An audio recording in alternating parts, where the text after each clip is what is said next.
ନା ମୁଁ ଠାକୁରଙ୍କର? ମନ ଭିତରେ ପ୍ରଶ୍ନ ଉଠିପାରେ, ଏଥିରେ ବିଶେଷ ଫରକ କଣ ଅଛି? ଏକା ତ କଥା। ଠାକୁର ମୋର ଏବଂ ମୁଁ ତାଙ୍କର, ଏଥିରେ ଫରକ କଣ? ଏକା ଭଳି ମନେ ହଉଥିଲେ ମଧ୍ୟ ପାର୍ଥକ୍ୟ କିନ୍ତୁ ଖୁବ ଗଭୀର। ଠାକୁର ମୋର ଯେତେବେଳେ ମୁଁ କହେ, ସେତେବେଳେ ମୁଁ ଅଧିକାର ସାବ୍ୟସ୍ତ କରେ ଠାକୁରଙ୍କ ଉପରେ।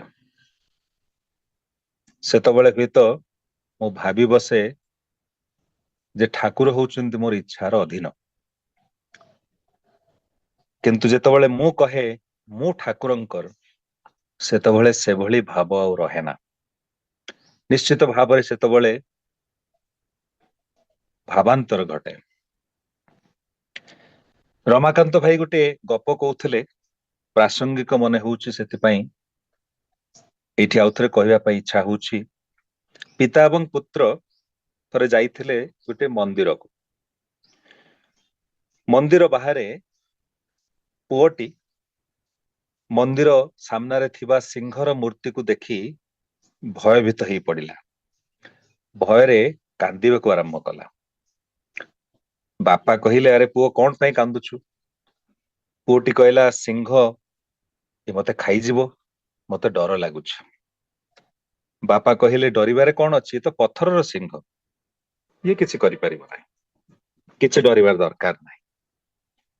କିଛି ସମୟ ପରେ ବାପା ଓ ପୁଅ ମନ୍ଦିର ଭିତରେ ପ୍ରବେଶ କଲେ। ହଠାତ୍ ସେଠି ପୁଅ ଦେଖିଲା ଯେ ବାପା ଠାକୁରଙ୍କ ମୂର୍ତ୍ତିଙ୍କ ପାଖରେ, ଈଶ୍ୱରଙ୍କ ମୂର୍ତ୍ତିଙ୍କ ପାଖରେ ଖୁବ ଜୋରରେ କନ୍ଦାକଟା କରିବାକୁ ଆରମ୍ଭ କରୁଛନ୍ତି। ପୁଅ ପଚାରିଲା, ବାପା କାନ୍ଦୁଛ କାହିଁକି? ବାପା କହିଲା, ଏଇ ଠାକୁରଙ୍କ ପାଖରେ ନିଜର ଦୁଃଖ ନିବେଦନ କରୁଛି, ଦୁଃଖ ବଖାଣୁଛି। ପୁଅ କହିଲା, ବାହାରର ସେଇ ପଥରର ସିଂହ, ସିଏ ଯଦି ମୋର କିଛି କରିପାରିବ ନାହିଁ, ଏଇ ପଥରର ଠାକୁର ଯିଏ, ସିଏ ତୁମର କଣ କରିବେ? ସେ କଣ ତମ କଥା ଶୁଣିପାରିବେ, ନା ବୁଝିପାରିବେ, ନା କଣ କରିପାରିବେ? ଗପଟି ଭିତରେ ଗୋଟିଏ ଗୁରୁତ୍ୱପୂର୍ଣ୍ଣ କଥା ଅଛି, ଯେ ଈଶ୍ୱରଙ୍କୁ ଆମେ କିଭଳି ଗ୍ରହଣ କରିଛନ୍ତି ଜୀବନରେ। ତାଙ୍କୁ ଯଦି ଜୀବନ୍ତ ବୋଲି ଭାବନ୍ତି, ତାହେଲେ ତାଙ୍କ ପାଖରେ ଏଇ ଦୁଃଖ, ବେଦନା, କାହାଣୀ ନେଇ ଯିବାକୁ ହୁଏ ନା। ତାଙ୍କୁ ଯେତେବେଳେ ପଥର କରି ରଖିଦିଅ, ପଥର ଭିତରେ ତାଙ୍କୁ ଯେତେବେଳେ ସୀମିତ କରି ରଖିଦିଅନ୍ତି, ସେତେବେଳେ ତାଙ୍କ ପାଖରେ ଏଇ ସବୁ କାମନା ବାସନା ନେଇ ମଣିଷ ପହଞ୍ଚିଯାଏ।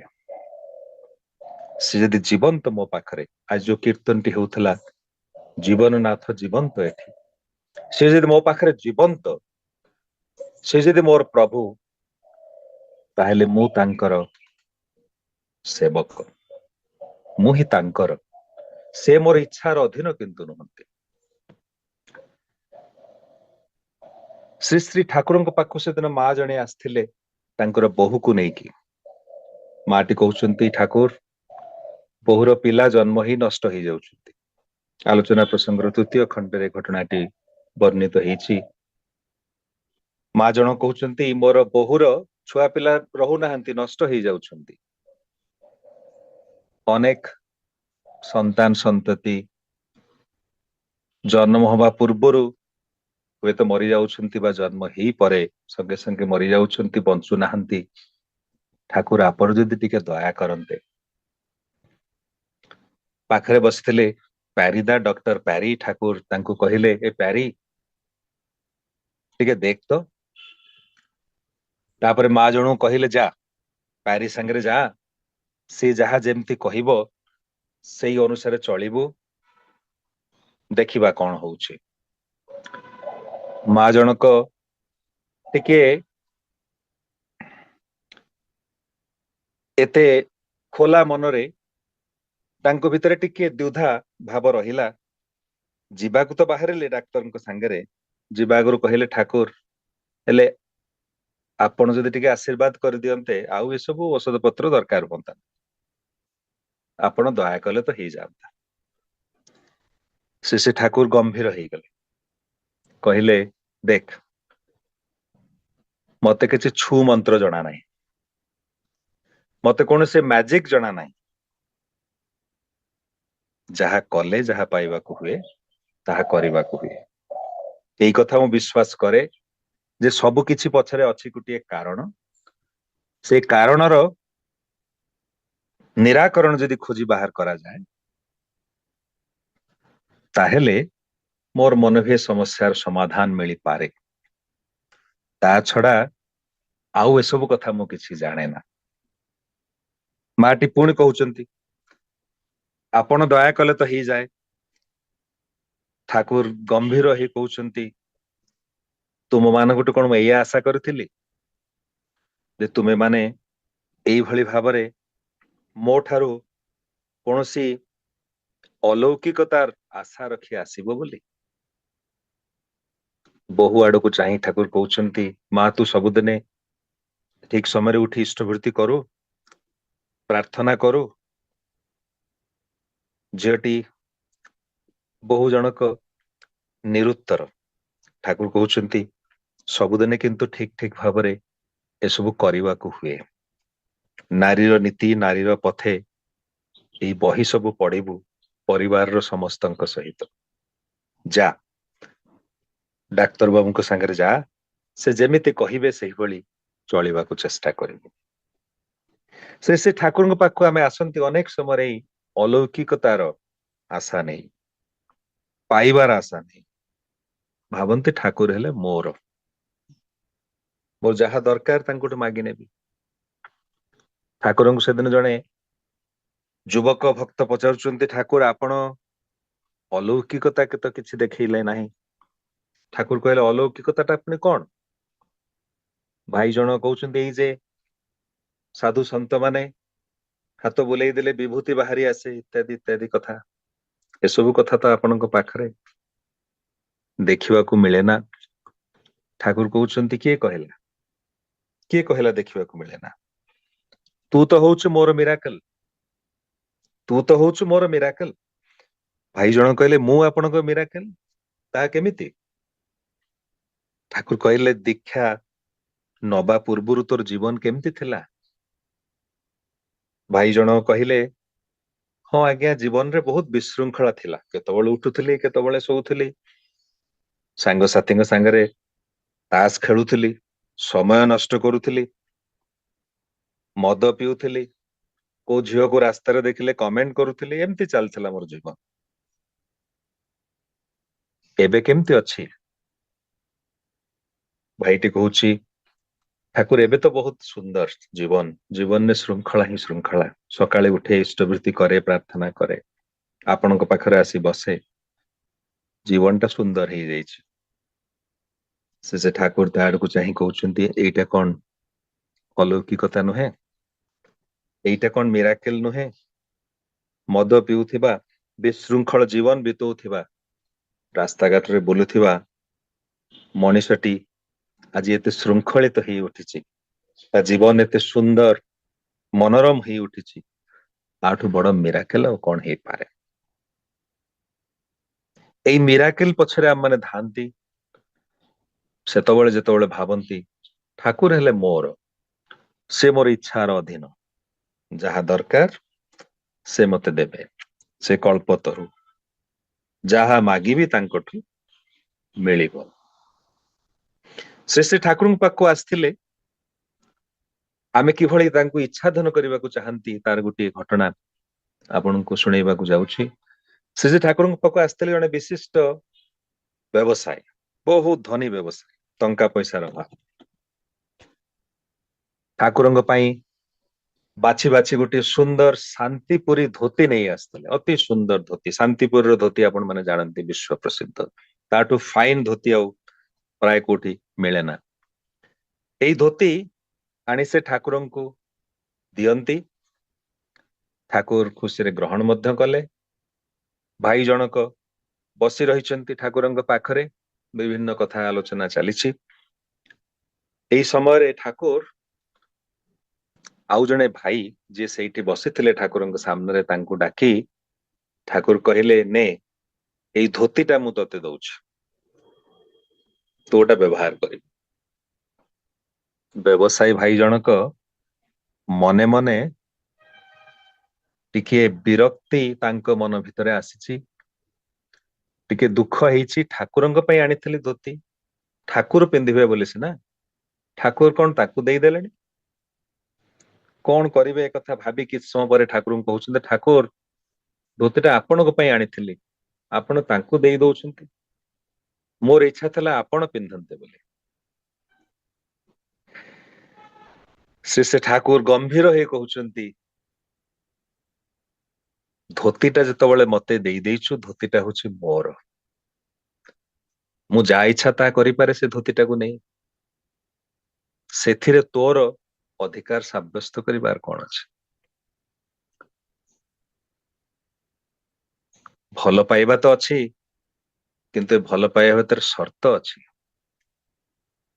ଠାକୁରଙ୍କୁ ଧୋତି ଦଉଛି, କିନ୍ତୁ ସର୍ତ୍ତ ହଉଛି ଠାକୁର ଆପଣଙ୍କୁ ପିନ୍ଧିବାକୁ ପଡିବ। ତା କିଭଳି କଥା? ଯଦି ତାଙ୍କୁ ଦେଇ ଦେଇଛି, ନିବେଦନ କରିଦେଇଛି, ସମର୍ପଣ କରିଦେଇଛି, ତାହା ତାଙ୍କର, ତାକୁ ନେଇ ସେ ଯାହା ଇଚ୍ଛା ତାହା କରିପାରନ୍ତି, ସେଥିରେ ମୋର ପୁଣି କହିବାର କଣ ଅଛି। ଅନେକ ସମୟରେ ଆମେ ଚେଷ୍ଟା କରନ୍ତି ଆମର ଇଚ୍ଛାକୁ ତାଙ୍କ ଉପରେ ଜାହିର କରିବା ପାଇଁ। ଏଇ ଯେ ସମର୍ପଣ ଭାବ ଯେ ପର୍ଯ୍ୟନ୍ତ ନ ଆସିଛି, ଯେତେବେଳେ ଭଲ ପାଇବାଟା କଣ୍ଡିସନାଲ, ସେ ପର୍ଯ୍ୟନ୍ତ କିନ୍ତୁ ସମ୍ପୂର୍ଣ୍ଣ ସମର୍ପଣ ହେଇନାହିଁ, ଠାକୁରଙ୍କୁ ଉପଲବ୍ଧି କରିବା ସମ୍ଭବ ହେଇନାହିଁ। ଶ୍ରୀ ଶ୍ରୀ ଠାକୁର କହୁଥିଲେ ଯେ ଏଇ ଯେ ଅହମ ବ୍ରହ୍ମସ୍ମି, ଏଇ ଯେ ଏକମେବ ଦ୍ୱିତୀୟମ୍, ଅହମ ବ୍ରହ୍ମସ୍ମି, ମୁଁ ବ୍ରହ୍ମ, ଏଇ ସବୁ କହିବା ଭଲ ନୁହେଁ। ଏହା ସତ୍ୟ ହେଇପାରେ, ମୁଁ ଏବଂ ବ୍ରହ୍ମ ଏକ ହେଇପାରନ୍ତି, କାରଣ ବ୍ରହ୍ମଙ୍କ ଠାରୁ ହିଁ ମୋର ସୃଷ୍ଟି, କିନ୍ତୁ ଏଇଭଳି ଭାବ ରଖିବାଟା ଭଲ ନୁହେଁ। ଯେ ପର୍ଯ୍ୟନ୍ତ ମୁଁ ବାସ୍ତବ ଭାବରେ ଏଇ ବିଶ୍ବ ବ୍ରହ୍ମାଣ୍ଡରେ ସବୁ କିଛି ଏବଂ ସମସ୍ତଙ୍କ ଭିତରେ ସେଇ ବ୍ରହ୍ମ ସତ୍ତାକୁ ଅନୁଭବ ନ କରିଛି, ଯଦି ମୋର ପ୍ରତିବେଶୀଙ୍କୁ ଦେଖିଲେ ମୋର ତାଙ୍କ ପ୍ରତି ଈର୍ଷା ହୁଏ, ତାଙ୍କ କଷ୍ଟରେ ମୋର ହୃଦୟ ଫାଟିଯାଏ ନା, ତାଙ୍କର ଖୁସିରେ, ତାଙ୍କର ଉନ୍ନତିରେ ମୋର ମନ ଆହ୍ଲାଦିତ ହେଇ ଉଠେ ନା, ତାହେଲେ ଅହମ ବ୍ରହ୍ମସ୍ମି କହିପାରେ କିପରି? ଯଦି ଜଗତଟା ଭିତରେ ମୁଁ ସେଇ ବ୍ରହ୍ମକୁ ଅନୁଭବ କରିପାରେ, ମଦାତ୍ମା ସର୍ବଭୂତାତ୍ମା ଖାଲି କହିବାରେ ନୁହେଁ, ଯଦି ଅନୁଭବ କରିପାରେ, କାହାକୁ ସାମାନ୍ୟତମ କଷ୍ଟ ଯଦି ହୁଏ, ତାର ଅନୁଭବ ଯଦି ମୋର ହୁଏ, ତାହେଲେ ଅହମ ବ୍ରହ୍ମସ୍ମି କହିପାରେ। ନହେଲେ ଏସବୁ କହିବା ଭଲ ନୁହେଁ। ସେ ଠାକୁର କହୁଛନ୍ତି ୟା ଭିତରେ ଅହଙ୍କାରର ଭାବ ସୃଷ୍ଟି ହେଇପାରେ। ଆତ୍ମ ପରିଚୟ ଦେଇ ଅନେକ କଥା କୁହାଯାଇପାରେ, ଅହମ ବ୍ରହ୍ମସ୍ମି କୁହାଯାଇପାରେ, ବିଶ୍ଵ ଦୁନିଆର ଯେ ମାଲିକ ତାଙ୍କର ମୁଁ ସନ୍ତାନ, ବିଶ୍ଵ ଦୁନିଆର ସମ୍ରାଟଙ୍କର ପୁତ୍ର ମୁଁ ବା ପୁତ୍ରୀ, କହିପାରେ ମୁଁ ପରମ ପିତାଙ୍କର ସନ୍ତାନ, ଇତ୍ୟାଦି ଇତ୍ୟାଦି ଇତ୍ୟାଦି। ଶ୍ରୀ ଠାକୁର କହୁଛନ୍ତି ସବୁ ପରିଚୟ ଗୁଡାକ ଭିତରୁ ସବୁଠାରୁ ଶ୍ରେଷ୍ଠ ପରିଚୟ ଯୋଉଟା, ଯେଉଁ ଭାବ ନେଇ ମଣିଷକୁ ରହିବା ଉଚିତ, ସେଇ ଭାବଟି ହଉଛି ଜୀବ କୃଷ୍ଣର ନିତ୍ୟ ଦାସ। ଠାକୁର, ମୁଁ ହଉଛି ତୁମର ଚିରନ୍ତନ ସେବକ, ତୁମର ନିତ୍ୟ ସେବକ, ଆଇ ଏମ୍ ୟୋର ସର୍ଭାଣ୍ଟ, ମୁଁ ଆପଣଙ୍କର। ଠାକୁର ମୋର ସେ ଭାବ ମୋ ଭିତରେ ନାହିଁ, ମୁଁ ହଉଛି ଠାକୁରଙ୍କର, ମୁଁ ହଉଛି ତାଙ୍କର ନିତ୍ୟ ସେବକ। ସେ ଠାକୁର କହୁଥିଲେ ବୈଷ୍ଣବ ମାନଙ୍କ ଭିତରେ ଏଇ ଭାବଟା ଖୁବ ପ୍ରବଳ ଥିଲା। ସେମାନେ କେବେ ପ୍ରାର୍ଥନା କରନ୍ତିନି ପ୍ରଭୁ ମତେ ମୋକ୍ଷ ଦେଇଦିଅ, ନିର୍ବାଣ ଦେଇଦିଅ, ମୁକ୍ତି ଦେଇଦିଅ, ଏଇ ଭବ ସାଗରରୁ ମୋର ମୁକ୍ତି ହେଇଯାଉ, ତୁମର ପ୍ରାର୍ଥନା କରୁଛି, ତୁମକୁ ପ୍ରାର୍ଥନା କରୁଛି ମୋକ୍ଷ ବା ନିର୍ବାଣ ପାଇବା ପାଇଁ। ନା, ସେମାନେ କହୁଥିଲେ ସେମାନଙ୍କ ଭିତରେ ଇଚ୍ଛା ଥିଲା ଯେ ବାରମ୍ବାର ସେମାନେ ଯେଭଳି ମଣିଷ ରୂପରେ ଜନ୍ମ ନିଅନ୍ତି, ଜନ୍ମ ନେଇ ଏଇ ପୃଥିବୀରେ ଆସି ପ୍ରଭୁଙ୍କର ସେବା ଯେଭଳି କରିପାରନ୍ତି, ସେଇ ପ୍ରଭୁଙ୍କ ସେବା ଭିତରେ ଦେଇ ଜୀବନକୁ ଉପଭୋଗ କରିପାରନ୍ତି। ମଣିଷ ପ୍ରାର୍ଥନା କରେ ନିର୍ବାଣ ମୋକ୍ଷ ଏସବୁ କଥା, ସେମାନେ କିନ୍ତୁ ଚାହାନ୍ତି ଏସବୁ କିଛି ପ୍ରୟୋଜନ ନାହିଁ, ଏହିଭଳି ସୁଯୋଗ ଦିଅ ଯେ ତୁମର ସେବା ଚିରନ୍ତନ ମୁଁ କରିପାରୁଥାଏ। ଜୀବ କୃଷ୍ଣର ନିତ୍ୟ ଦାସ। ଏଇଭଳି ଗୋଟେ ସମର୍ପଣର ଭାବ ଅତ୍ୟନ୍ତ ଉଚ୍ଚ ସ୍ତରର ଭାବ। ପରମ ପୂଜ୍ୟପାଦ ଶ୍ରୀ ଶ୍ରୀ ଆଚାର୍ଯ୍ୟ ଦେବ ଥରେ ବାଙ୍ଗାଲୋରରେ କହୁଥିଲେ ଯେ ଭଗବାନଙ୍କୁ ମାଗିବାର ପ୍ରୟୋଜନ କଣ, ତାଙ୍କ ଉପରେ ସବୁ ଅଧିକାର ସାବ୍ୟସ୍ତ କରିବାର ପ୍ରୟୋଜନ କଣ, ଭଗବାନ କଣ ବା କରିପାରିବେ ତୁମ ପାଇଁ। ଭଗବାନ ରାମଚନ୍ଦ୍ର ତାଙ୍କ ପତ୍ନୀଙ୍କୁ ରାବଣ ଅପହରଣ କରି ନେଇଗଲେ, ସେ ତ ଅଟକେଇ ପାରିଲେ ନାହିଁ। ପୁଣି ବାନର ମାନଙ୍କ ସାହାଯ୍ୟରେ ଯୁଦ୍ଧ କରି ତାଙ୍କ ପତ୍ନୀଙ୍କୁ ସେ ମୁକ୍ତ କରିଥିଲେ, କିନ୍ତୁ ଏଇ ଅପହରଣ ଯେ କରି ନେଇଗଲା ରାବଣ, ତାହା ତ ସେ ଅଟକେଇ ପାରିଲେ ନାହିଁ। ଜଙ୍ଗଲରେ ତାଙ୍କୁ ଘୁରି ବୁଲିବାକୁ ହେଲା, ଯେ ନିଜ ସ୍ତ୍ରୀକୁ ଅଟକେଇ ପାରିଲେ ନାହିଁ, ସେ ତୁମକୁ କଣ ସାହାଯ୍ୟ କରିବେ, ତୁମର ବିପଦରେ ସେ କଣ ଉଦ୍ଧାର କରିବେ। ପ୍ରାର୍ଥନା ଯଦି କରିବାକୁ ହୁଏ, ଶ୍ରୀ ଆଚାର୍ଯ୍ୟ ଦେବ କହୁଛନ୍ତି, ଯଦି ପ୍ରାର୍ଥନା କରିବାକୁ ହୁଏ ତାହେଲେ କହିବାକୁ ହୁଏ କିଛି ମୋର ପ୍ରୟୋଜନ ନାହିଁ, ତୁମେ ହେ ପ୍ରଭୁ ଠାକୁର, ତୁମେ ମତେ ଶକ୍ତି ଦେଇଛ, ସାମର୍ଥ୍ୟ ଦେଇଛ, ବୁଦ୍ଧି ଦେଇଛ, ଜ୍ଞାନ ଦେଇଛ ନିଜକୁ ରକ୍ଷା କରିବା ପାଇଁ। ମୋ ବିଷୟରେ କୌଣସି ଚିନ୍ତା କରିବାର ଦରକାର ନାହିଁ ପ୍ରଭୁ, ଯଦି ତୁମର କୌଣସି କାମରେ ଲାଗିପାରେ ତାହା ମତେ କୁହ, ଆଦେଶ କର ପ୍ରଭୁ, ଯଦି ତୁମର କୌଣସି ସେବାରେ ଲାଗିପାରେ। ଦେଖନ୍ତୁ କେତେ ପ୍ରାକ୍ଟିକାଲ କଥା ଆଚାର୍ଯ୍ୟ ଦେବ କହୁଛନ୍ତି। ବିଶ୍ୱ ଦୁନିଆର ଯେ ମାଲିକ, ଯାହାଙ୍କ ଇଚ୍ଛା ବିନା ପତ୍ର ହଲେ ନା, ସେ ମଧ୍ୟ ବିଧିର ପରିଧିର ବାହାରକୁ ଯାଇ କିଛି କରନ୍ତି ନାହିଁ, ଛୁ ମନ୍ତ୍ର କରି କିଛି କରନ୍ତି ନାହିଁ, କର୍ମ ଭିତରେ ଦେଇ ଯାହା କରିବାର ପ୍ରୟୋଜନ ତାହା କରନ୍ତି। ଇଚ୍ଛା କଲେ ରାବଣର ମୃତ୍ୟୁ ହେଇଯାଇଥାନ୍ତା, ସେଭଳି ସେ କିଛି କରିନାହାନ୍ତି। ସେ କର୍ମ କରିଛନ୍ତି, ସମୁଦ୍ର ଲଙ୍ଘନ କରି ଲଙ୍କାକୁ ଯାଇଛନ୍ତି, ଯୁଦ୍ଧ କରିଛନ୍ତି, ଯୁଦ୍ଧରେ ବିଜୟୀ ହେଇ ମା ସୀତାଙ୍କୁ ପୁଣି ଫେରେଇ ଆଣିଛନ୍ତି। ତେଣୁ ଠାକୁର ମୋର, ସେ ମୋ ପାଇଁ ସବୁ କିଛି କରିଦେବେ, ମତେ କିଛି କରିବା ପାଇଁ ହେବ ନାହିଁ, ଏହିଭଳି ଭାବିବା ଠାରୁ ବୋକାମି ଆଉ କଣ ଅଛି। ଶ୍ରୀ ଶ୍ରୀ ରାମକୃଷ୍ଣ ଦେବ ଗୋଟେ ସୁନ୍ଦର କଥା କହୁଥିଲେ। ସେ କହୁଥିଲେ ଯେ ରାଜାଙ୍କ ପାଖକୁ ଯାଇ କିଏ କଣ ମାଗେ, ଆଳୁ 5 କିଲୋ ଦିଅ ହେ ରାଜା, ବାଇଗଣ 10 କିଲୋ ଦିଅ, ପୋଟଳ 2 କେଜି ଦିଅ, ଏକଥା କଣ କିଏ ମାଗେ? ତାଠୁ ମୂର୍ଖ ଆଉ କଣ କିଏ ଅଛି ଯେ ରାଜାଙ୍କୁ ଯାଇ ଯିଏ କହେ ଆଳୁ ଦିଅ, ପୋଟଳ ଦିଅ, ବାଇଗଣ ଦିଅ। ରାଜାଙ୍କ ପାଖକୁ ଯିଏ ଯାଏ ସେ ହୁଏତ ମାଗିପାରେ ସ୍ୱର୍ଣ୍ଣ ମୁଦ୍ରା ଦବା ପାଇଁ, ହୀରା ଦବା ପାଇଁ, ମୋତି ମାଣିକ ଦବା ପାଇଁ, ଆଳୁ ପୋଟଳ କିଏ ମାଗେ ନା। ଯିଏ ମାଗେ ତାଠାରୁ ବୋକା ଆଉ କିଏ। ଶ୍ରୀ ଶ୍ରୀ ରାମକୃଷ୍ଣ ଦେବ କହୁଛନ୍ତି, ଈଶ୍ୱରଙ୍କ ପାଖକୁ ଯାଇ ଯିଏ ମାଗେ ଧନ ଦିଅ, ସମ୍ପତ୍ତି ଦିଅ, ଗାଡି ଘୋଡା ଦିଅ, ଘର ଦିଅ, ତାଠୁ ବୋକା ଆଉ କିଏ ଅଛି। ଈଶ୍ୱରଙ୍କ ପାଖରେ ଯଦି ଯାଇ ମାଗିବାକୁ ହୁଏ ତାହେଲେ ମାଗିବାକୁ ହୁଏ, ପ୍ରଭୁ ଭକ୍ତି ଦିଅ, ଜ୍ଞାନ ଦିଅ, ବୁଦ୍ଧି ଦିଅ, କାହିଁ ପ୍ରାର୍ଥନା କରିବାକୁ ହୁଏ। ସମ୍ରାଟ ଆକବରଙ୍କ ପାଖକୁ ଜଣେ ଆସିଥିଲେ ସାଧୁ। ସାଧୁ ଯେହେତୁ ତାଙ୍କର ସେ ଗୃହ ତ୍ୟାଗୀ, ଟଙ୍କା ପଇସା କିଛି ନଥିଲା, ଆସିଥିଲେ କିଛି ଅର୍ଥ ଭିକ୍ଷା କରିବା ପାଇଁ ସମ୍ରାଟ ଆକବରଙ୍କ ପାଖକୁ।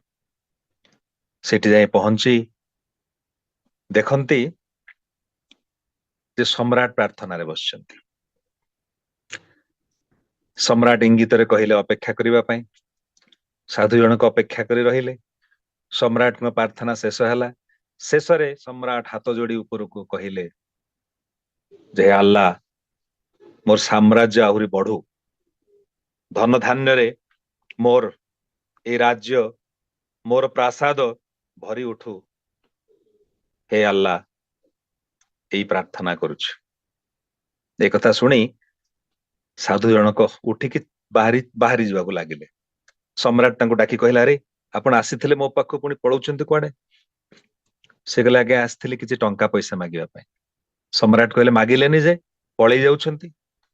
साधु जनक कहले, आज्ञा ମୁଁ ତ ଆସିଥିଲି ଟଙ୍କା ପଇସା ମାଗିବା ପାଇଁ, ହେଲେ ଏଠି ଆସି ଦେଖିଲେ ଆପଣ ବି ଜଣେ ଭିକାରୀ। ଆଉ ଭିକାରୀକୁ ମାଗିକି ଲାଭ କଣ? ମାଗିବାକୁ ଯଦି ଅଛି ତାହେଲେ ଭିକାରୀଠୁ କାହିଁ ମାଗିବି? ଏଇ କାହାଣୀଟି ଭିତରେ କିନ୍ତୁ ଗୋଟେ ସୁନ୍ଦର କଥା ଅଛି, ଯେ ଈଶ୍ୱରଙ୍କ ପାଖକୁ ଆମେ ଆସନ୍ତି ମାଗିବା ପାଇଁ। ଆଶୀର୍ବାଦ ଭିକ୍ଷା କରନ୍ତି, ଧନ ସମ୍ପତ୍ତି ଭିକ୍ଷା କରନ୍ତି, ଝିଅର କିଭଳି ବାହାଘର ହବ, ପୁଅର ଚାକିରି ହବ, ମୋର ନିଜର ଚାକିରିରେ କର୍ମକ୍ଷେତ୍ରରେ କେବଳ ଉନ୍ନତି ହବ, ଏଇ ସବୁ କଥା ନେଇ ଆମେ ଲାଗି ରହିଥାନ୍ତି, ଏଇ ସବୁ କାମନା ବାସନା ନେଇ ଆସିଥାନ୍ତି। ସେ ଠାକୁର କହୁଛନ୍ତି କିନ୍ତୁ ଏଥିରେ କିଛି ବି ହୁଏ ନା, କିଛି ବି ହୁଏ ନା। ଠାକୁରଙ୍କୁ ମାଗିଲେ ସେ ତ ଦିଅନ୍ତି, ତାଙ୍କ ଆକୁଳ ପ୍ରାର୍ଥନା କଲେ ସେ ତ ଉଜାଡି ଉଜାଡି କରି ଦିଅନ୍ତି, କିନ୍ତୁ ଠାକୁର କହନ୍ତି ଯେ ସେ ମଣିଷଟି କିନ୍ତୁ କିଛି ବି ପାଏ ନା। ଠାକୁର କହୁଛନ୍ତି ଅନେକ ଲୋକ ମୋ ପାଖକୁ ଆସିଛନ୍ତି, ଅନେକ କିଛି ମାଗିଛନ୍ତି, ଅନେକ କିଛି ସେମାନଙ୍କୁ ଦେଇଛି, କିନ୍ତୁ ସେମାନେ କିଛି ବି ପାଇନାହାନ୍ତି। ଗୋଟେ ଘଟଣା ମନେ ପଡୁଛି, ଶ୍ରୀ ଠାକୁର ସେଦିନ ଭକ୍ତ ମଣ୍ଡଳୀ ପରିବେଷ୍ଟିତ ହେଇ ବସିଛନ୍ତି। ହଠାତ୍ ସକାଳ ସମୟ, ହଠାତ୍ ଦେଖାଯାଇଛି ଯେ ଅନତି ଦୂରରେ ଗୋଟିଏ ମା ଛିଡା ହେଇଛନ୍ତି। ମନେ ହଉଛି ଗରିବ ଘରର ମହିଳା ଜଣକ, ଶାଢୀଟି ତାଙ୍କର ଛିଣ୍ଡି ଛାଣ୍ଡି ଯାଇଛି, ଦେଖିଲେ ମନେ ହଉଛି ଖୁବ ଦରିଦ୍ର, ଅପଲକ ନେତ୍ରରେ ଅନେଇ ରହିଛନ୍ତି ଠାକୁର। କିଛି ଭକ୍ତ ମାନଙ୍କର ଦୃଷ୍ଟି ମଧ୍ୟ ତାଙ୍କ ଆଡକୁ ଯାଇଛି। କିଛି ସମୟ ପରେ ସେ ଠାକୁର ଜଣେ ଭାଇଙ୍କୁ ଡାକି କହୁଛନ୍ତି, ଆରେ 2 ଖଣ୍ଡ ଶାଢୀ ବଜାରରୁ ନେଇ ଆ ତ। ଭାଇ ଜଣକ ଭାବୁଛନ୍ତି ଠାକୁର ଏଇ ଯୋଉ ମାଟି ଠିଆ ହେଇଛନ୍ତି ଗରିବ ମାଟି ମନେ ହଉଛି, ଠାକୁର ବୋଧେ ତାଙ୍କୁ ଶାଢୀ ଦେବା ପାଇଁ ମତେ ପଠଉଛନ୍ତି। ଖୁବ ଉତ୍ସାହର ସହିତ ଭାଇ ଜଣକ ସାଇକେଲଟି ଧରି ବଜାରକୁ ଯାଇଛନ୍ତି, 2ଟି ଶାଢୀ ଆଣିଛନ୍ତି, ଠାକୁରଙ୍କୁ ଦେଇଛନ୍ତି।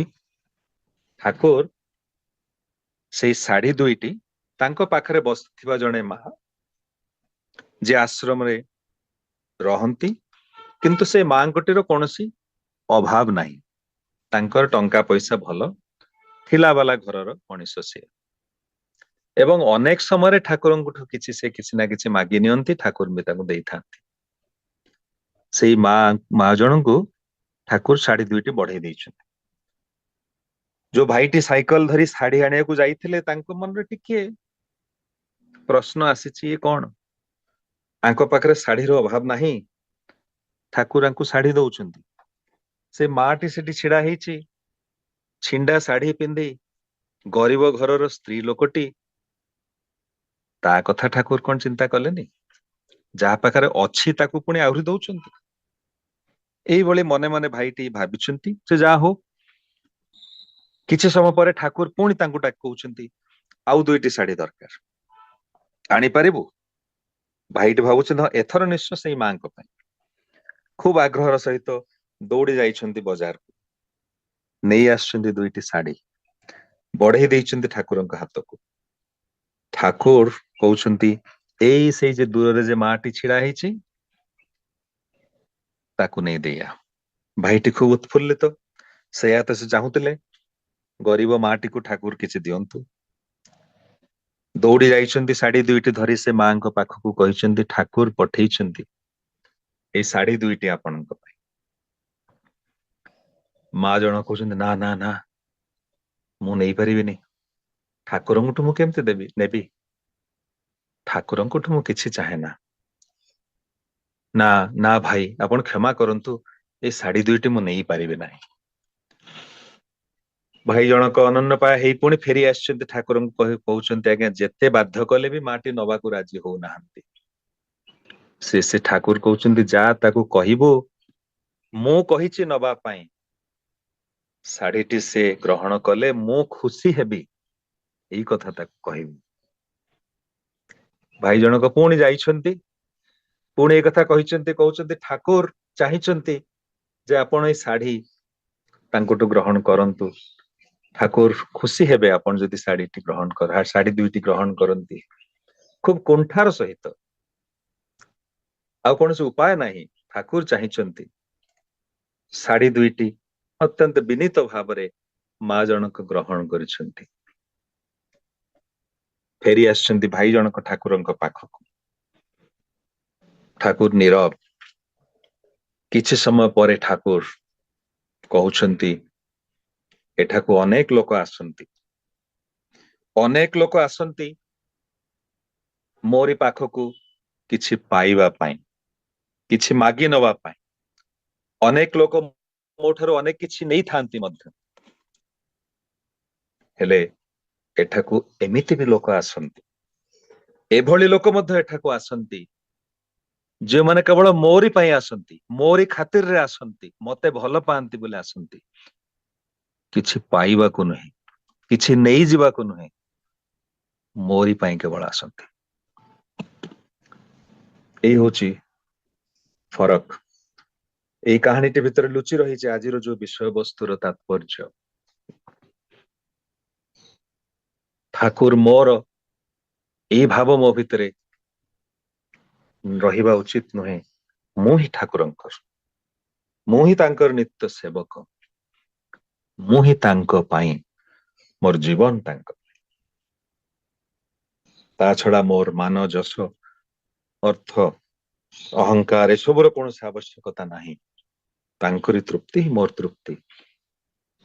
ତାଙ୍କୁ ତୃପ୍ତି ଦବା, ତାଙ୍କର ପ୍ରଚାର କରିବା, ତାଙ୍କୁ ପ୍ରତିଷ୍ଠା କରିବା, ତାଙ୍କର ଗୁଣଗାନ କରିବା, ତାଙ୍କର ସେବା କରିବା, ଏ ହଉଛି ମୋର ଜୀବନର ଉଦ୍ଦେଶ୍ୟ। ଦେଓଘରରେ ମୁଁ ଏଇ କାହାଣୀଟି ସ୍ୱୟଂ ଶ୍ରୀ ଶ୍ରୀ ଆଚାର୍ଯ୍ୟ ଦେବଙ୍କ ମୁହଁରୁ ଶୁଣିଥିଲି। କାହାଣୀଟି ହଉଛି ଏଇଭଳି, ଅନେକ ଭକ୍ତ ଛିଡା ହେଇଛନ୍ତି। ଏଇ କାହାଣୀଟି ଶ୍ରୀ ଶ୍ରୀ ଆଚାର୍ଯ୍ୟ ଦେବ କହୁଛନ୍ତି। ଆଚାର୍ଯ୍ୟ ଦେବ କହୁଛନ୍ତି ଯେ କଲିକତାରେ ଦୁର୍ଗା ପୂଜା ଖୁବ ଧୁମଧାମ ରେ ହୁଏ, ଅନେକ ଲୋକ ଆସନ୍ତି, ଅନେକ ପ୍ୟାଣ୍ଡାଲ ହୁଏ। ଗୋଟିଏ ବର୍ଷ ବହୁତ ପ୍ୟାଣ୍ଡାଲ ହେଇଛି, କଲିକତା ସହର ପୁରା ଭରି ଯାଇଛି, ବାହାରୁ ମଧ୍ୟ ବହୁ ଲୋକ ଆସୁଛନ୍ତି, ଅନେକ ଗୁଡାଏ ପ୍ୟାଣ୍ଡେଲ ହେଇଛି। ଗୋଟିଏ ଜାଗାରେ ପ୍ରତିବର୍ଷ ଭଳି ସେଇ ବର୍ଷ ମଧ୍ୟ କିଛି ମାରୁଆଡି ବ୍ୟବସାୟୀ ସେଠି ଦୁର୍ଗା ପୂଜା କରୁଛନ୍ତି, ବିରାଟ ବଡ ପ୍ୟାଣ୍ଡେଲ କରିଛନ୍ତି। ବଲିଉଡ, ବମ୍ବେରୁ ବହୁତ ସଙ୍ଗୀତକାର, ମ୍ୟୁଜିସିଆନ, ସିଙ୍ଗର ମାନଙ୍କୁ, ପ୍ରତିଷ୍ଠିତ ସିଙ୍ଗର କିଶୋର କୁମାର, ମହମ୍ମଦ ରଫି, ଏଇଭଳି ଅନେକ ବଡ ବଡ ବଡ ବଡ ତାରକା ମାନଙ୍କୁ ନେଇ ଆସିଛନ୍ତି। ଅର୍କେଷ୍ଟ୍ରା ହବ ଦୁର୍ଗା ପୂଜାରେ। ଅସୁବିଧା ହେଇଛି ସେ ବର୍ଷ କଣ ନା, ଏତେ ଭିଡ ସେ ବର୍ଷ କଲିକତାରେ ଯେ ସବୁ ହୋଟେଲ ଗୁଡାକ ଭର୍ତ୍ତି ହେଇଯାଇଛି। ପ୍ରଥମ ଦିନ 3 ଦିନର ପ୍ରୋଗ୍ରାମ ସେମାନଙ୍କର, ଯୋଉମାନେ ବଲିଉଡରୁ ଆସିଛନ୍ତି। ଅସୁବିଧା ହେଇଛି ଯେ ପ୍ରଥମ ଦିନ ସବୁ ହୋଟେଲ ଗୁଡିକ ଭର୍ତ୍ତି ହେଇଯାଇଛି। ସେ ବ୍ୟବସାୟୀ ମାନଙ୍କ ଭିତରୁ ଜଣେ ବ୍ୟବସାୟୀଙ୍କର ବହୁତ ବଡ ଗୋଟେ ଗୋଦାମ ଅଛି। ସେ ଗୋଦାମ ସିନା ନାଁ ହଉଛି ଗୋଦାମ, କିନ୍ତୁ ତା ଭିତରଟା ଖୁବ ଭଲ। ଗୋଦାମ ଭିତରେ ସେଟା ଏୟାର କଣ୍ଡିସନ, ଶୀତ ତାପ ନିୟନ୍ତ୍ରିତ ସେ ଗୋଦାମଟି, ତା ଭିତରେ ଭଲ ସଫା ସୁତୁରା ଜାଗାଟି, ତାକୁ ପରିଷ୍କାର ପରିଚ୍ଛନ୍ନ କରି ଖଟ ଫଟ ବିଛଣା ଇତ୍ୟାଦି ପକାଇ ସେମାନେ ବନ୍ଦୋବସ୍ତ କରିଛନ୍ତି ଯେ ପ୍ରଥମ ଦିନ ଆଉ ତ ହୋଟେଲ ମିଳୁନି, ତାରି ଭିତରେ ସେମାନେ ଖୁବ ସୁନ୍ଦର ଭାବରେ ତାକୁ ପରିଷ୍କାର ପରିଚ୍ଛନ୍ନ କରି ଭାବିଛନ୍ତି ଏଇ ଯୋଉ କଳାକାର ମାନେ ଆସିବେ ବମ୍ବେରୁ ତାଙ୍କୁ ସେଇଠି ରଖିବେ। ଦ୍ୱିତୀୟ ଦିନ ଠାରୁ ହୋଟେଲ ବୁକିଂ ମିଳିଯାଇଛି। କଳାକାର ମାନେ ବମ୍ବେରୁ ଆସି ପହଞ୍ଚିଛନ୍ତି, ଏୟାରପୋର୍ଟରୁ ତାଙ୍କୁ ଆଣି ନେଇ ଆସିଛନ୍ତି ଗୋଡାଉନକୁ। ତାଙ୍କୁ କହୁଛନ୍ତି ହାତ ଯୋଡି ଆଜ୍ଞା, ହୋଟେଲ ସବୁ ବୁକ୍ ହେଇଯାଇଛି, ଗୋଟେ ବି ହୋଟେଲ ମିଳୁନି, ଆଜି ଦୟାକରି ଏଇ ଏଇ ଜାଗାରେ ଗୋଟିଏ ରାତି ଆପଣ ମାନେ ରହିଯାଆନ୍ତୁ। କାଲିଠୁ ଆଜ୍ଞା 5 ତାରକା ହୋଟେଲ, 5 ଷ୍ଟାର ହୋଟେଲ ଆପଣଙ୍କ ପାଇଁ ବୁକ୍ ହେଇଛି। ଏଠି ମଧ୍ୟ କିଛି ଅସୁବିଧା ହବ ନାହିଁ, ସମସ୍ତ ବନ୍ଦୋବସ୍ତ ଆମେ ଆପଣଙ୍କ ପାଇଁ କରିଛୁ। କଳାକାର ମାନେ, ବଡ ବଡ ସଙ୍ଗୀତକାର ଯୋଉମାନେ ଆସିଥିଲେ, ସେମାନେ ଭୀଷଣ ରାଗି ଯାଇଛନ୍ତି। ସେମାନେ ରାଗି କହୁଛନ୍ତି ତମେ କଣ ଭାବିଛ ଆମମାନଙ୍କୁ? ଆମ ମାନଙ୍କ ପ୍ରୋଗ୍ରାମ ଦେଖିବା ପାଇଁ ଟିକେଟ କିଣିବା ପାଇଁ 4 ଘଣ୍ଟା 5 ଘଣ୍ଟା ଧରି ଲୋକ ଲାଇନ ରେ ଛିଡା ହୁଅନ୍ତି। ଆମ ମାନଙ୍କୁ ଦେଖିବା ପାଇଁ ଲୋକ ପାଗଳ ହେଇ ଉଠନ୍ତି। ହଜାର ହଜାର ଟଙ୍କା ଦେଇ ଟିକେଟ କିଣିବା ପାଇଁ ପଛାନ୍ତି ନାହିଁ। ତମେ କଣ ଭାବିଛ ଆମମାନଙ୍କୁ ଏଇଭଳି ଜାଗାରେ ତମେ ରଖିଛ? ତୁମେ ମୂର୍ଖ। ଦରକାର ନାହିଁ ଆମର ଏଇ ପ୍ରୋଗ୍ରାମ କରିବା, ଦରକାର ନାହିଁ ତମ ଟଙ୍କା ପଇସା, ଆମେ ଚାଲିଲୁ।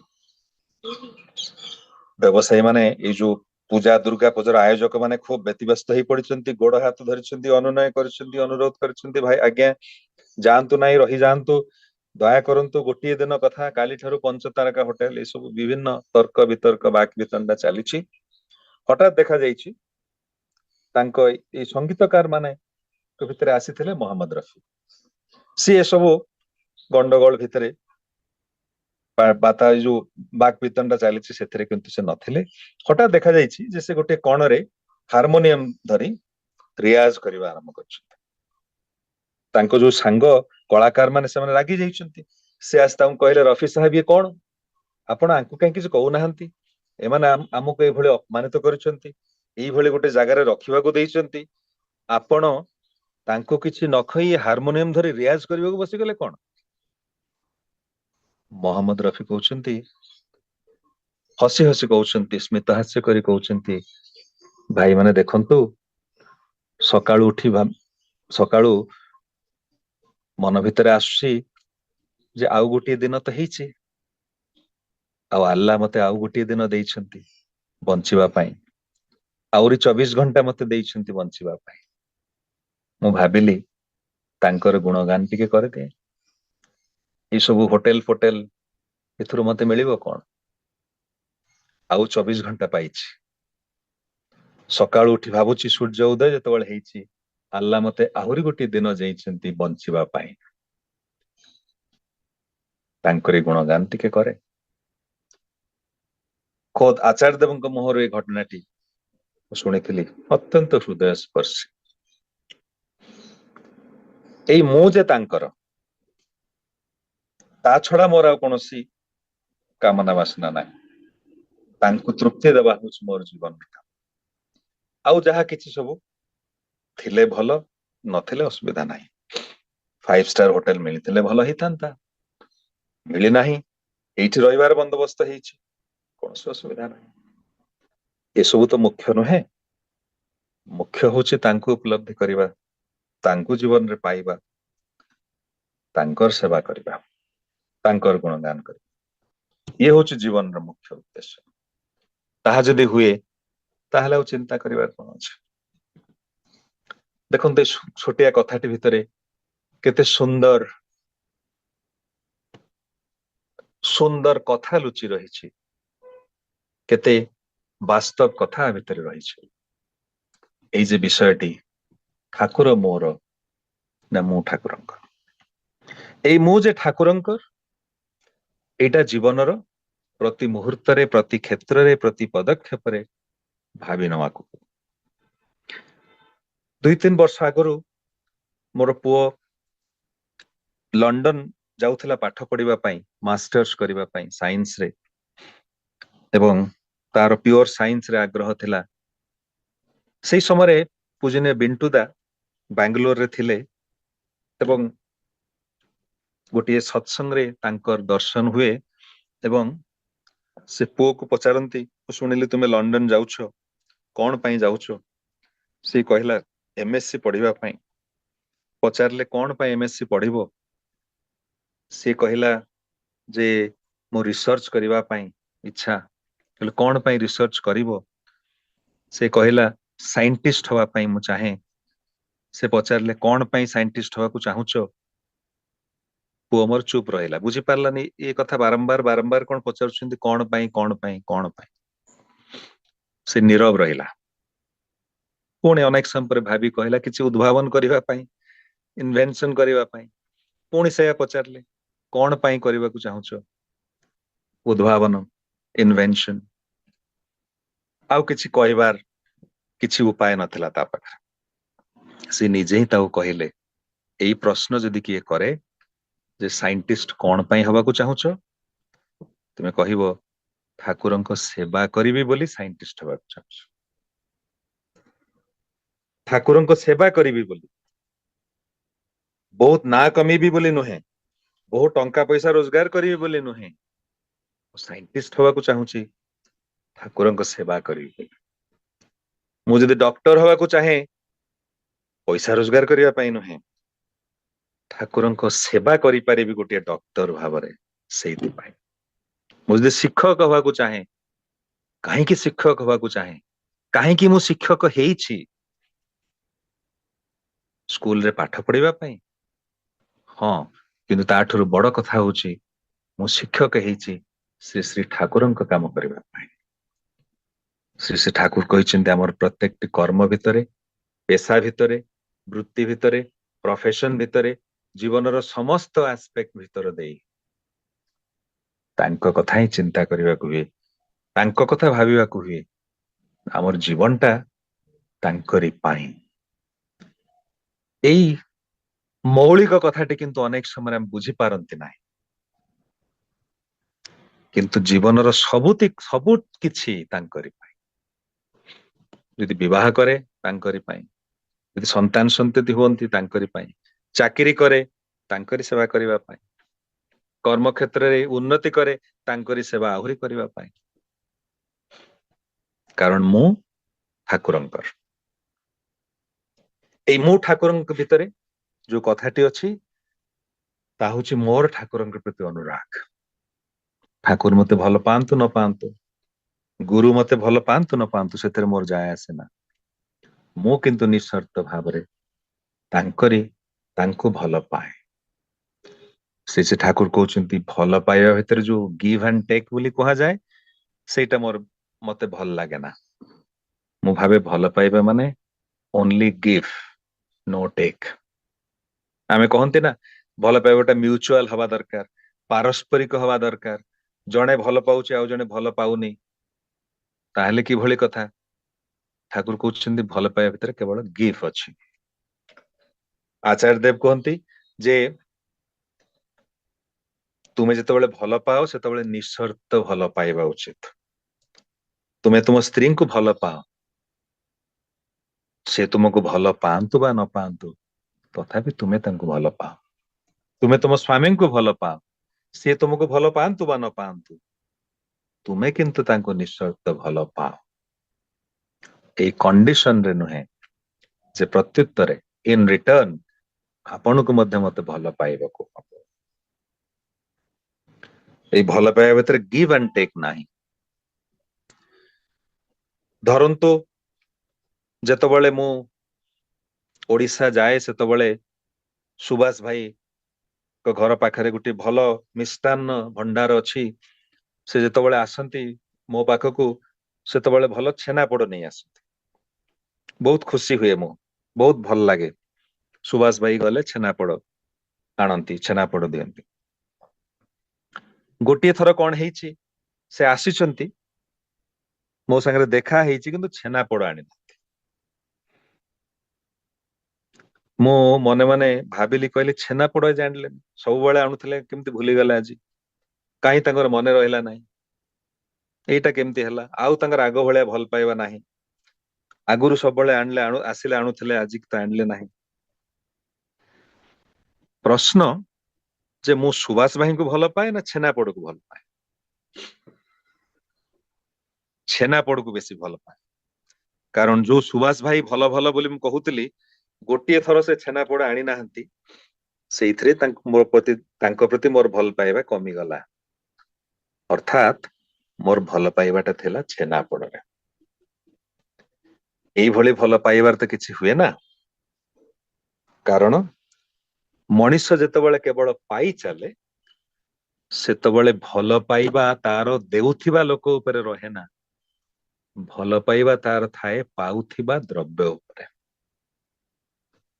ଠାକୁରଙ୍କ ଠାରୁ ଯଦି ମୁଁ ପାଇ ଚାଲେ, ତାହେଲେ ଠାକୁରଙ୍କ ପ୍ରତି ଭଲ ପାଇବା ମୋର ବଢେ ନା।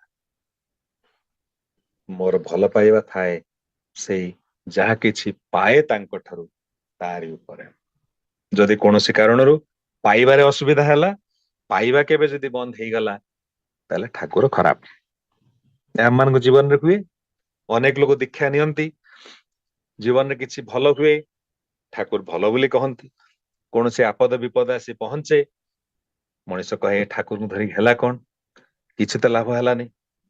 ସିଏ ତ ଠାକୁରଙ୍କୁ ଦୀକ୍ଷା ନେଇନି ଭଲରେ ଅଛି, ମୁଁ ଠାକୁରଙ୍କୁ ଦୀକ୍ଷା ନେଇ ପାଇଲି କଣ? ଏଇ ଝିଅର ବାହାଘରଟା ହେଇପାରୁନି, ପୁଅ ଇଞ୍ଜିନିୟରିଂ ପାସ୍ କରି ବସିଛି, ଚାକିରିଟେ ପାଉନି, ଠାକୁରଙ୍କୁ ଧରି ପାଇଲି କଣ?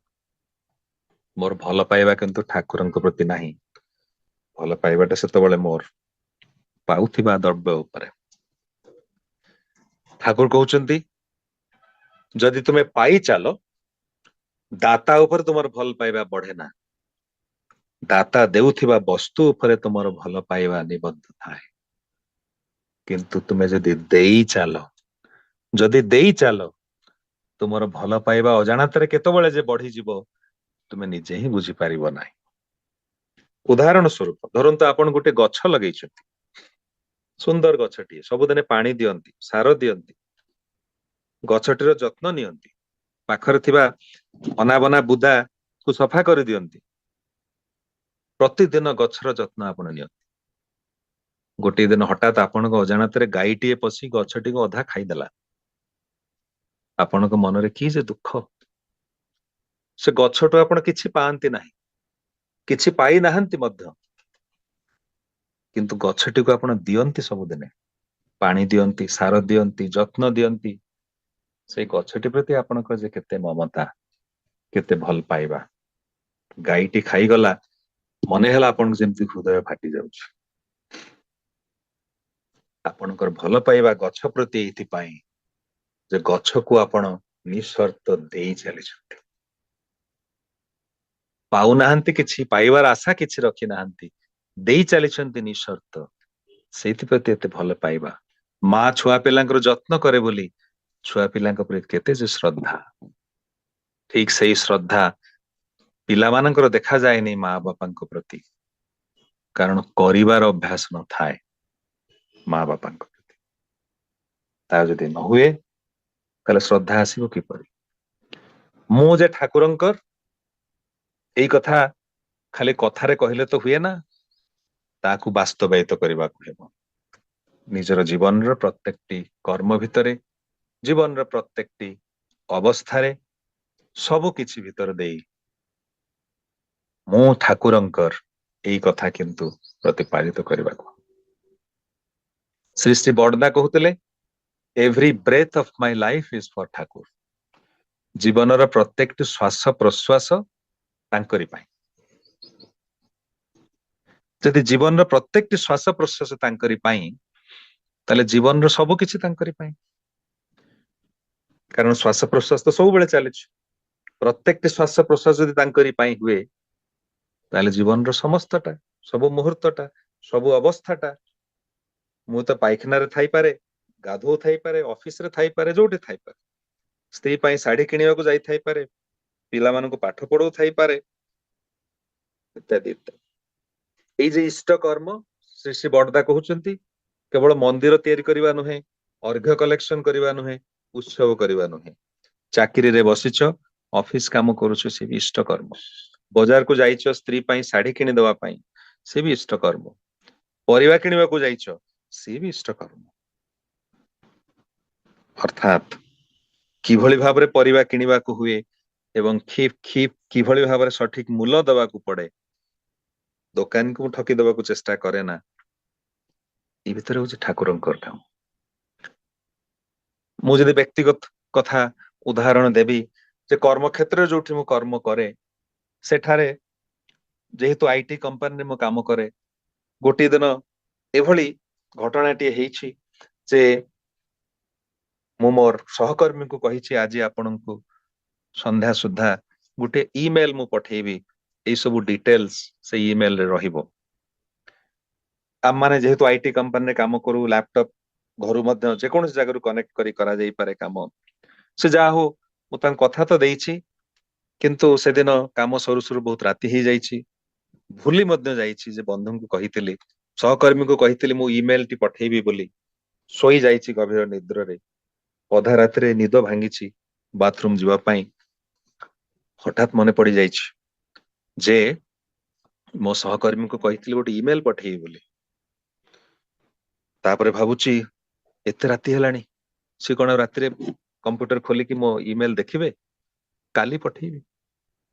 एकथा ଭାବି ପୁଣି ଶୋଇବାକୁ ଯାଉଛି। ପୁଣି ମନ ଭିତରେ ଗୋଟିଏ ଠୋକର ମିଳୁଛି। ଠାକୁର କହିଛନ୍ତି ଗୋ ବିଟୁଇନ କରିବନି। ଦ୍ୱନ୍ଦ୍ୱୀ ବୃତ୍ତି କିନ୍ତୁ ଭଲ ନୁହେଁ। କଥା ଦେଇ କଥା ରଖିବାକୁ ହୁଏ। ସେତେବେଳେ ଭାବିଛି ନା, ରାତି 2ଟା ହେଲେ ମଧ୍ୟ ମୁଁ ଯେହେତୁ କହିଛି ଆଜି ତାଙ୍କୁ ପଠେଇବି, ସେ ଦେଖନ୍ତୁ ବା ନ ଦେଖନ୍ତୁ, କମ୍ପ୍ୟୁଟର ଖୋଲି ଲଗ ଇନ କରି ତାଙ୍କୁ ଇମେଲଟି ପଠେଇଲି। କହିବାର ଉଦ୍ଦେଶ୍ୟ ହଉଛି ଯେ ଶ୍ରୀ ଶ୍ରୀ ଠାକୁରଙ୍କର କଥା ଯେତେବେଳେ ଜୀବନର ପ୍ରତ୍ୟେକ କ୍ଷେତ୍ରରେ ମନେ ପଡିଯାଏ, ମୁଁ ତାଙ୍କର ଅର୍ଥ, ତାଙ୍କର ଇଚ୍ଛାକୁ ବାସ୍ତବାୟିତ ମୁଁ କରେ ଜୀବନର ପ୍ରତ୍ୟେକ କ୍ଷେତ୍ରରେ।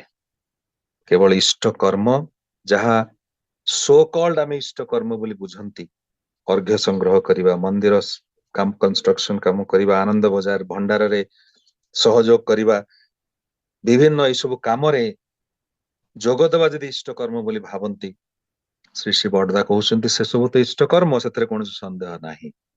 କିନ୍ତୁ ଜୀବନର ପ୍ରତ୍ୟେକ ମୁହୂର୍ତ୍ତ ହଉଛି ଇଷ୍ଟଙ୍କ କର୍ମ।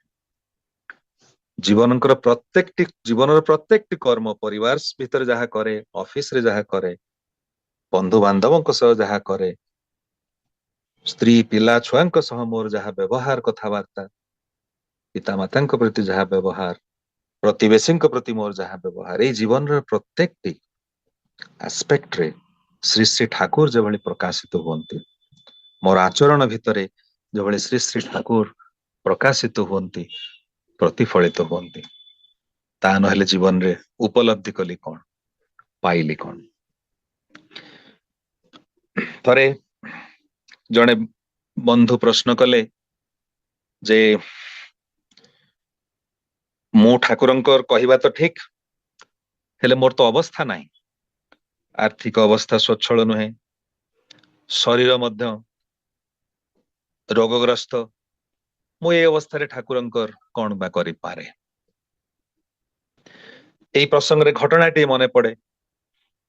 ଶ୍ରୀ ଶ୍ରୀ ଆଚାର୍ଯ୍ୟଙ୍କ ପାଖକୁ ଜଣେ ଆସିଥିଲେ, ଠାକୁରଙ୍କର କର୍ମୀ, ଋତ୍ବିକ ଦେବତା, ବୟସ ହେଇଯାଇଛି, ବାର୍ଦ୍ଧକ୍ୟ ତାଙ୍କୁ ଜରାଗ୍ରସ୍ତ କରି ତୋଳିଛି, ଚଲାବୁଲା କରିପାରୁନାହାନ୍ତି।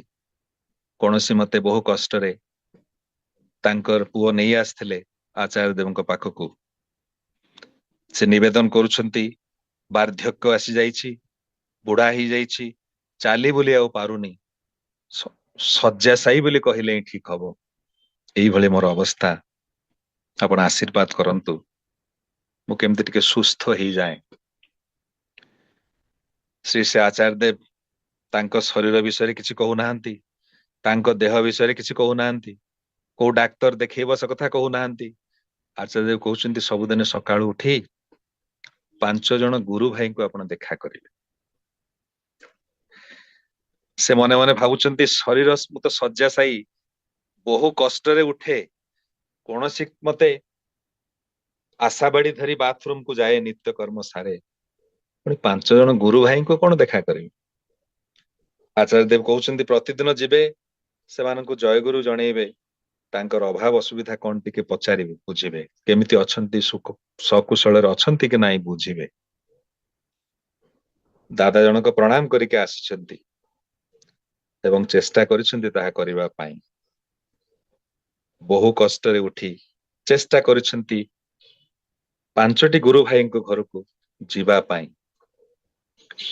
ଏବଂ ଦେଖାଯାଇଛି ଯେ 3-4 ମାସ ଭିତରେ ସେଇ ବୃଦ୍ଧ କର୍ମୀ ଜଣକ ସୁସ୍ଥ ହେଇ ଉଠିଛନ୍ତି। ଆଚାର୍ଯ୍ୟ ଦେବଙ୍କ ପାଖକୁ ଆସି ତାଙ୍କର କୃତଜ୍ଞତା ଜ୍ଞାପନ କରୁଛନ୍ତି।